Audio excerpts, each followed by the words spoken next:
Salut les amis, aujourd'hui je vous propose une nouvelle petite vidéo mais instructive, je l'espère, sur l'aménagement de mon Renault Express.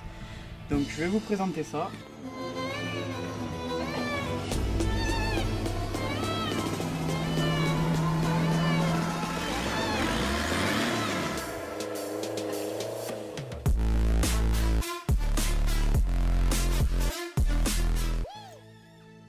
Et là, l'intérêt de cet aménagement, c'est pas le plus confortable, c'est pas le plus beau, mais c'est qu'en 5 minutes, on passe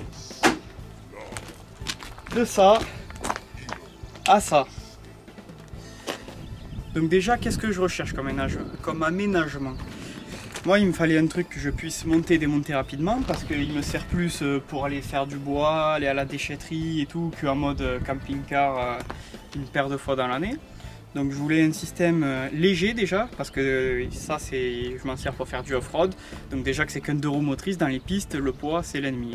Dans les fortes montées et tout, plus c'est léger, mieux ça se passe. Donc il me fallait un aménagement léger, que je puisse démonter facilement, mais qui me permette en même temps de partir 3-4 jours, on va dire, voire une semaine, voire plus, en toute autonomie, dans la nature, dans les bivouacs. Donc déjà on va commencer par la partie électrique, avant de mettre l'aménagement, parce que sinon vous n'allez plus rien voir. Donc je me suis mis une deuxième batterie, juste ici, qui sert pour tout ce qui est habitacle. Enfin, tout ce qui est habitacle. Ça casse pas trois pattes à un canard, mais on a quand même un petit frigo, comme avec l'aménagement, et la douchette. Donc là, j'ai fait passer tous les fils à ce niveau-là. Donc quand il est en utilitaire, pas besoin de tout enlever. Là, on a le connecteur du frigo. Et là, la petite douchette qui est dans la porte, qu'il suffit de rebrancher avec la poire. Et l'autre partie qu'on met en bas dans le bidon d'eau, qui sera sur le toit, que je vous montrerai après. Hop, charger cette fameuse batterie auxiliaire. Je me suis mis sur le moteur un coupleur séparateur. Ça permet quand le moteur tourne de coupler les deux batteries en fait et de faire en sorte que les deux batteries se rechargent en même temps. Et quand je coupe le moteur et que ça tombe sous un certain voltage, 12,5 V de mémoire il me semble, ben ça sépare les deux batteries, ce qui fait qu'on peut utiliser la lumière ou quoi que ce soit toute la nuit jusqu'à ce que cette batterie là soit à plat. Mais on garde celle-là en bon état pour le démarrage. Je me suis aussi mis le petit panneau solaire sur le toit. Bon, celui-là, on va pas se mentir, il casse pas trois pattes à un canard. Alors, je crois que c'est un 20 ou 30 volts. Il est plus là pour la déco, mais bon, je me dis que sur une journée complète, pour le frigo, bon, si on peut gagner un jour sans bouger. Bon, après en général, je bouge tous les jours avec, mais bon, je l'avais, autant le mettre. Et pour relier le panneau solaire que vous avez vu sur le toit à la batterie, là, il y a un petit module régulateur en fait qui permet de charger quand tu as besoin et de couper quand la batterie est chargée. Bon, là c'est un peu minable hein, l'installation électrique, je suis d'accord, parce que là je l'ai fait au fur et à mesure, elle n'est pas terminée à 100%, mais une fois que j'aurai câblé réellement tout ce que j'ai besoin, donc là j'en suis frigo, douche, après je sais pas ce que je pourrais encore ajouter, peut-être un petit éclairage intérieur, je me ferai une platine porte-fusible propre avec un fusible indépendant, des relais pour ce qu'il faut. Là c'est protégé, il n'y a pas de souci parce qu'il n'y a pas énorme. Mais bon, c'est pas très propre quoi. Voilà le petit aménagement. Donc on l'a fait en alu. Donc on l'a fait en alu pour une question de poids. Là j'ai mis aussi, bon, comme je vous ai dit c'est pas fini. Là c'est avec des planches qui sont pas très belles, mais j'aimerais par la suite mettre des plaques en alu. Au moins ça bouge pas, les planches c'est pas très beau. Vous allez comprendre pourquoi il y a un trou ici et des charnières ici. Pour l'instant, on va se le mettre en place. Alors, on va pas se mentir, c'est un peu galère à faufiler. Mais bon, ça reste une opération qui se fait en 5 minutes maximum. Allez, on est parti.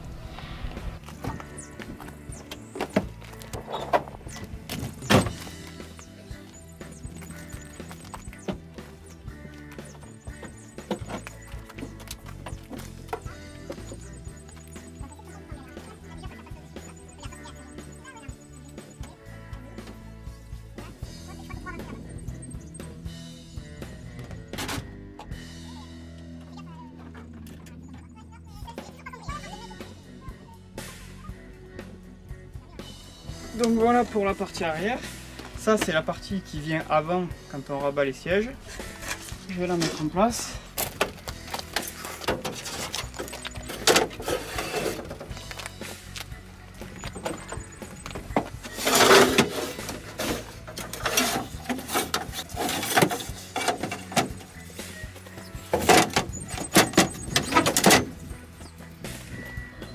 Et une fois en place, on n'a même pas besoin de le fixer et on obtient un couchage de 140 par 190 sur un matelas de maison classique. Donc là je vous montre pourquoi ça se soulève là. On se met en situation, on arrive le soir, il pleut des trombes dehors, t'es comme un fruit, tu peux rien faire, et bien là regarde. Bon, je dis pas que c'est le top, hein, c'est un peu galère, on va pas se mentir. T'ouvres ça, hop.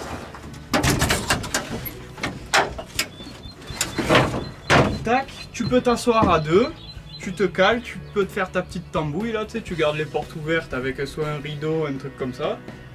Et c'est vraiment la solution de dépannage plus. Bon après avec le matelas, il faut tout pousser, c'est galère. Mais bon, elle a le mérite d'être là plutôt que d'être dehors sous la pluie. Et le petit emplacement secret, alors là, c'est pour le frigo Noroto. Et ouais. Ça, s'ils ont fait un truc de bien Noroto, c'est bien ce frigo. Franchement, il est pas cher.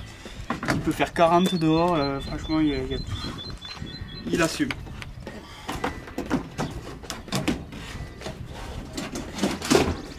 Voilà, on le glisse là.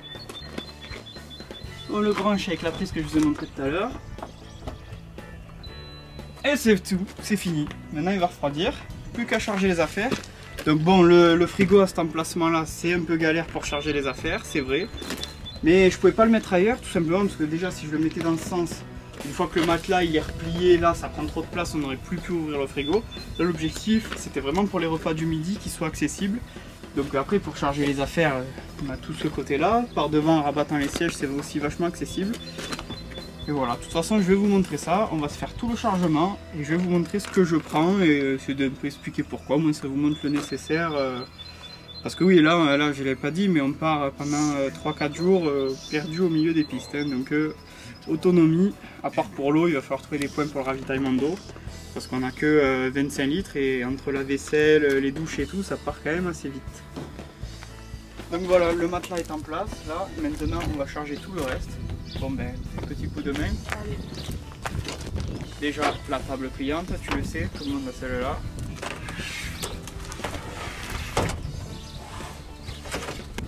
Regarde ça, sangle et tire fort, là on est pas mal.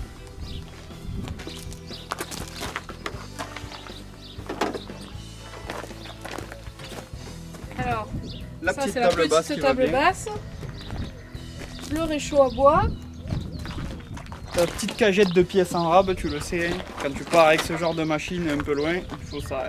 5 litres d'huile, 5 de boîtes, de moteur, un cardan, un filtre à gasoil, un roulement en rab, des riselants, surtout le plus important, les riselants. La base. Ça, si t'as pas une voiture qui tient avec des riselants, t'as pas de crédibilité mon gars. Ça passe pas. La boîte à cliquer, les casseroles et tout le bordel pour faire la petite tambouille, très important. Manque la caisse à apéro encore moi je trouve. Tomorrow. Voilà ce que ça donne une fois déplié.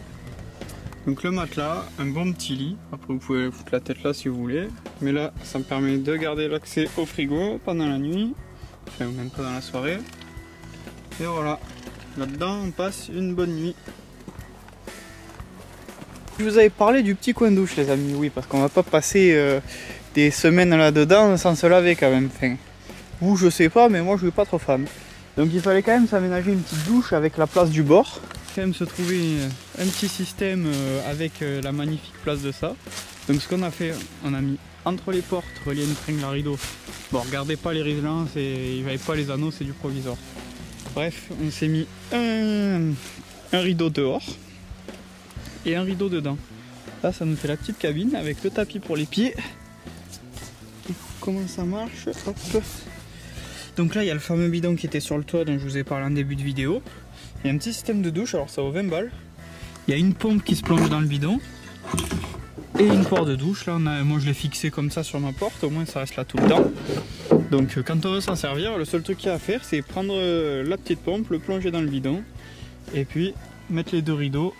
C'est installé vraiment en 3 minutes le coin de douche. Et putain, qu'est-ce que ça fait du bien de se prendre une petite douche après une journée de piste ou une journée de balade ou tout ce que vous voulez. Donc voilà les amis, nous voilà à la fin de cette vidéo d'aménagement. N'hésitez pas à me dire si ça vous a plu ou si vous avez des conseils pour améliorer ça, c'est encore plus que perfectible. Sinon je vous laisse sur 2-3 images de tous les bivouacs qu'on a fait, si ça peut vous donner des idées ou vous donner un petit peu envie de partir avec votre véhicule pour pas cher. Parce que là, l'ensemble, il y a moyen de se sortir ça pour moins de 1500 € entre l'achat de la voiture et tout. Ça vous fait la van life pas cher. Bon allez, si ça vous a plu, n'hésitez pas à me suivre sur Facebook et Instagram et surtout à vous abonner à la chaîne. Allez, je vous montre ça.